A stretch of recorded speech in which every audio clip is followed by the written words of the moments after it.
Bir şenlikte daha birlikteyiz. Evet, birlikteyiz gene. Nasıl gidiyor şenliğimiz? Şenliğimiz çok güzel gidiyor şu anda. Oynamayla, galgamayla gidiyor.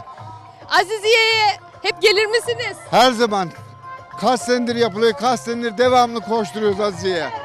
Bu sene daha kalabalık. Tabii bu sene daha aşırı kalabalık oldu artık bundan sonra daha da kalabalık oldu. Geri almalı, çoğu kişi geri dönmüş şu anda. Sesinizi duyan kim geldi diyor.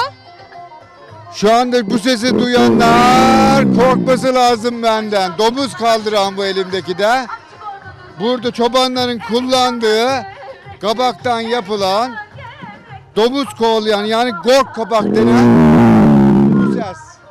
Ahanda bu sesi duyan kaçsın. Evet, şeytanları da kovalayız burada. Şeytanlar uzak dursun. Kovalayız şu anda. Çekebilirsin bir kere. Şeytanlar uzak Benim dursun. olduğu belli oldu. Sevgili izleyenler, renkli görüntülerle şenliğimiz devam ediyor.